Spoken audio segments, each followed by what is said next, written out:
रोज़ों में क्या, हमें ईद के दिन भी आना हो तो हम लोग ज़रूर आएंगे। हार मानने वाले में से हम लोग बिल्कुल भी नहीं हैं।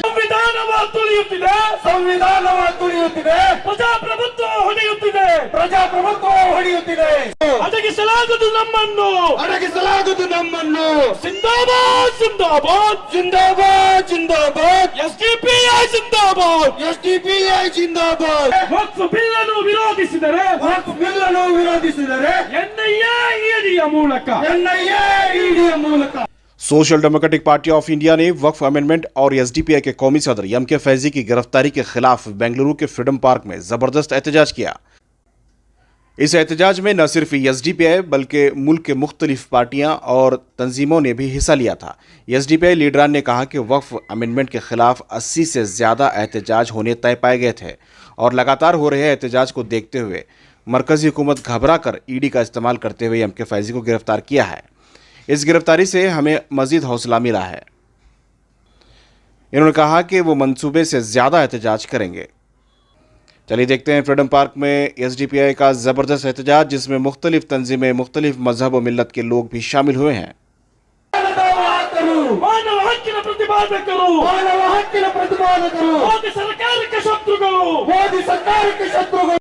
क्योंकि social democratic party of India के कौमी सदर एमके फैजी साहब को ईडी ने गलत तरीके से जो अरेस्ट किया गया है और उसके बाद 12 जगह में, मुल्क के 12 जगह में एसडीपीआई का दफ्तरों को भी ईडी राइड किया है। तो ये कॉन्स्टिट्यूशन का ख़िलाफ़ है।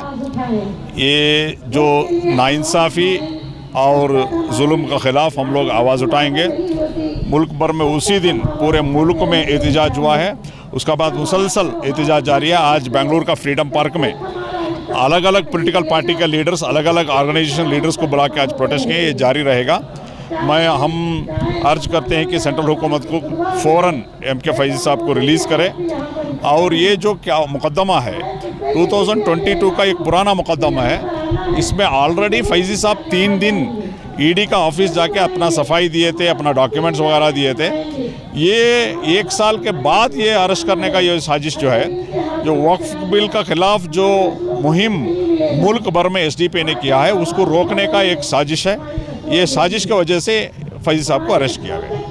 आगे किस तरह से एहतजाज किए जाएंगे पूरी रियासत? देखिए, पूरा रियासत में हम लोग इसको तेज़ी से करेंगे। 2 चीज़ें करेंगे हम लोग। एक को वक्फ बिल के खिलाफ हमारा जो एहतजाज और तेज़ी के साथ जाएगा, उसके साथ साथ जब तक एमके फैजी साहब को रिहाई नहीं करते तब तक पूरे मुल्क में अलग अलग ऑर्गेनाइजेशन को, अलग अलग पॉलिटिकल लीडर्स को इन्वॉल्व करते हमारा जो एहतजाज हम लोग और तेज़ी से बढ़ाएंगे। आज के प्रोटेस्ट में और कौन सी पार्टी आपको साथ दे रही है? देखिए, ऑलरेडी आम आदमी पार्टी हमारा सब ऑलरेडी सपोर्ट डिक्लेयर किया है। आज हमारे एक्टिविस्ट जो हैं शिव सुंदर साहब आए हैं, वकील आलम पाशा साहब आए हैं और हमारा एक्टिविस्ट लक्ष्मण चेरनली साहब आए हैं। बहुत सारे दलित एक्टिविस्ट, अलग अलग उलमा कराम जो पार्टी के एसडीपीआई के नहीं है, अलग अलग ऑर्गेनाइजेशन का है, दलित ऑर्गेनाइजेशन का बहुत सारे लीडर्स हैं।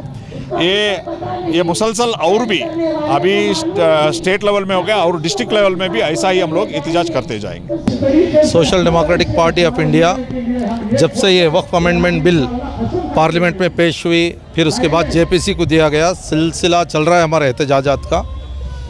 लेकिन 3-4 दिन पहले जब एमके फैजी साहब हमारे नेशनल प्रेसिडेंट हैं, उनको गिरफ्तार करने के बाद ये एहतजाजात हमारे ज़्यादा हुए हैं। चूँकि एमके फैजी साहब को जो गिरफ़्तार किए हैं वो गैर क़ानूनी है, गैर ज़रूरी है, आज के वक्त में ज़रूरत नहीं थी।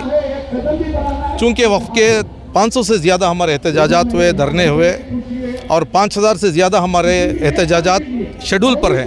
तो ऐसे वक्त में NRC-CAA जैसा माहौल ना बन जाए, एक बड़ी कैंपेन ना शुरू हो जाए, इसलिए वो हमारी आवाज़ को कम करना चाहते हैं। लेकिन social democratic party of India पहली बात तो एमके फैजी साहब की गिरफ्तारी की मजम्मत करती है और हमारे दफ्तरों पर जो छापे मारे, 12-13 जगह पर छापे मारे हैं, 12-13 रुपये भी उनको नहीं मिले हैं और हमारे कार्यकर्ता गुलाब का फूल उनको देकर स्वागत किए हैं। बोलना ये है कि सरकारी एजेंसियों का जो इस तरीके से इस्तेमाल हो रहा है, ये सही नहीं है और एसडीपीआई का कार्यकर्ता और लीडर डरने वाला नहीं है और वक्फ का ये कैंपेन आखिर तक चलेगा। सर, इतने दिन हुआ है को पकड़ के क्या वहाँ से रिस्पांस आ रहा है सर, क्या बता 10 दिन का कस्टडी को पूछे थे, पुलिस कस्टडी को, लेकिन 6 दिन का कस्टडी उनको दिया गया है। और हमारा एक एडवोकेट डेली आधा घंटा उनसे बात करने का परमिशन है। सहरी इफ्तारी का पूरा मुकम्मल इंतज़ाम वहाँ पर है। अच्छे तरीके से वो एजेंसी को कोऑपरेट कर रहे हैं। आइंदा जो भी कानूनी कार्रवाई होगी हमारे बेहतरीन वकला उसको फेस करेंगे। अच्छा, आप बोल रहे हैं कि 5000 शेड्यूल हुए थे एहतजाज, अब गिरफ्तारी के बाद उसकी क्या पोजीशन? नहीं, वो एहतजाजात 5000 से और आगे बढ़ गए हैं। और हमारे ट्विटर कैंपेन हो, सोशल मीडिया पोस्टर कैंपेन के अलावा रास्तों पर उतरना, अवाम को इस तरीके से मुनज़्ज़म करना, ये भी हमारे कैंपेन में शामिल है। अमेंडमेंट बिल के तहत क्या पैगाम है? वफ़ का जो ये अमेंडमेंट बिल है, ये एक बहुत बड़ी चुनौती है। हमारे आबा व अजदाद इतनी बड़ी प्रॉपर्टी हमारे को दिए, लेकिन हम ये सोचने पे मजबूर हैं कि यहाँ पर social democratic party of India का ये मामला नहीं है। ये मामला पूरी कौम का, पूरे मुसलमानों का, हिंदुस्तानियों का मामला है। ज़रूर हम ये कैंपेन के ज़रिए से आवाम को बेदार करेंगे, मुनज़्ज़म करेंगे। डेमोक्रेटिक पार्टी ऑफ इंडिया के हमारे नेशनल प्रेसिडेंट जनाब एमके फैज़ी साहब को एनफोर्समेंट डायरेक्टरेट के ज़रिए से जो अरेस्ट किया गया है, इसके ख़िलाफ़ आज बेंगलुरु के फ्रीडम पार्क में हम ये एहतजाज मुनाकिद किए हैं। ये एहतजाज में पूरे ऑल पार्टी, ऑल ऑर्गेनाइजेशंस ये सपोर्ट होकर आज हमारे प्रोटेस्ट में पार्टिसिपेट भी किए हैं। तो ये प्रोटेस्ट के ज़रिए से सेंट्रल हुकूमत को हम 4 क्वेश्चन पूछ रहे हैं। सबसे पहला क्वेश्चन, ये जो ईडी जो डिपार्टमेंट है या जो डायरेक्टरेट है, ये एजेंसी है, ये एजेंसी इंडिया के कानून के हिसाब से चलना है या आपके बताए तौर तरीके पे चलना है? ये हमारा पहला सवाल है। क्यों ये सवाल मैं कर रहा हूँ? देखो, एमके फैज़ी साहब को अरेस्ट करने के दौरान ईडी का बयान आया है कि पिछले 1 साल से ये लापता थे। तो पूरी दुनिया देखी है, फैज़ी साहब पिछले 1.5 साल पहले एनफोर्समेंट डायरेक्टरेट की ऑफिस में 3 दिन का इनका पूरा सवाल जवाब में इनका कोऑपरेट किए हैं। इनके जितने भी सवाल थे उसको आंसर करके डॉक्यूमेंट भी सबमिट किए हैं। और पिछले 1 साल में सैकड़ों एहतजाज में, सैकड़ों मीटिंगों में ये मौजूद थे। तो ये कहीं जंगल में तो नहीं थे? पिछले 1 साल से क्यों इनको बंद नहीं किया गया, क्यों अरेस्ट नहीं किया गया? ये पहला, सबसे पहला झूठ ये बोल रहे हैं। और रही दूसरी बात, ये जो अरेस्ट का टाइमिंग है, ये टाइमिंग में बहुत सारे क्वेश्चंस रेज हो रहे हैं।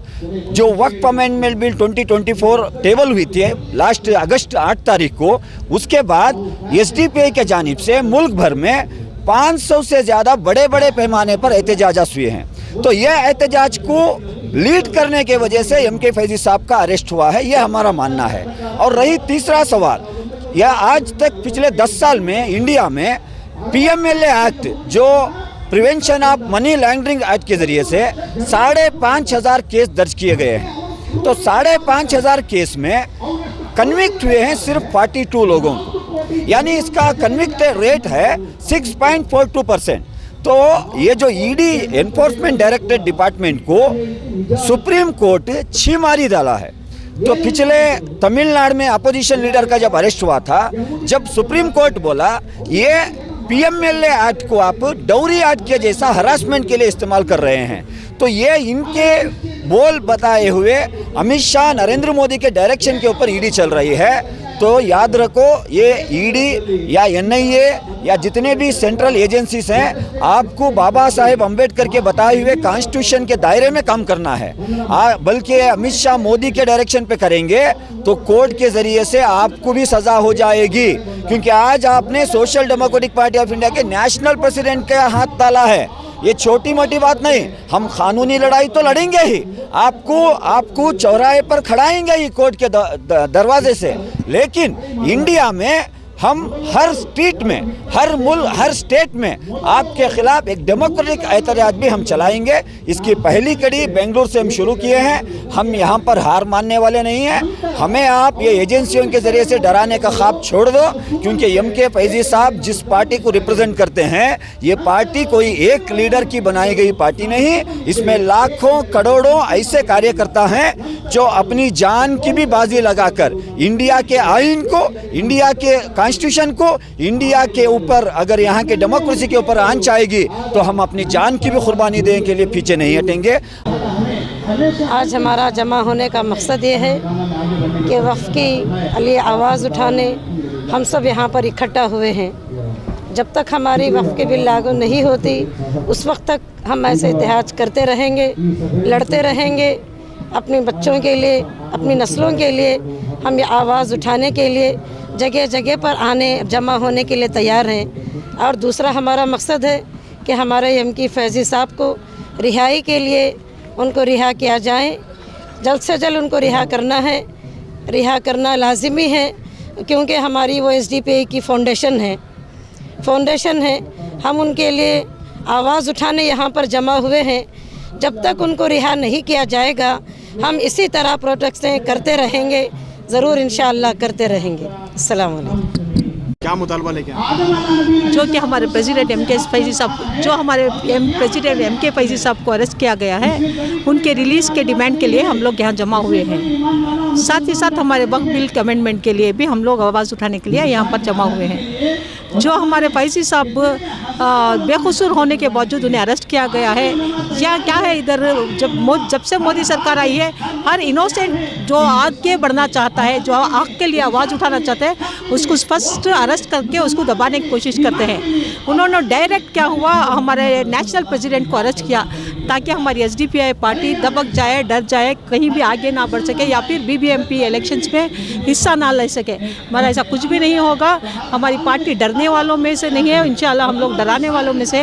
आप देख सकते हैं कितनी तादाद में हम लोग जमा हुए हैं। बावजूद रमज़ान रोज़े, इस समर सीज़न और एग्ज़ाम्स रहते हुए हमारे औरतें यहाँ पर जमा हैं। तो इससे एक मैसेज क्या जाता है कि कुछ भी हो जाए हम लोग हार मानने वाले नहीं। जब तक उनको रिलीज़ नहीं किया जाएगा हम लोग इंशाल्लाह लड़ते रहेंगे उनके रिलीज़ के लिए। और इसके आगे कहाँ प्रोटेस्ट? जैसे जैसे हमें प्लान करेंगे इंशाल्लाह हम लोग आगे, जब तक उनको रिलीज़ नहीं किया गया हम लोग हार नहीं मानेंगे, प्रोटेस्ट करते जाएंगे। चाहे हमें रोज़ आना पड़े, जैसे कि हमारे एक मैसेज में हमारे सिस्टर ने भी कहा कि रोज़ों में क्या, हमें ईद के दिन भी आना हो तो हम लोग ज़रूर आएंगे। हार मानने वाले में से हम लोग बिल्कुल भी नहीं हैं। बजट के बारे में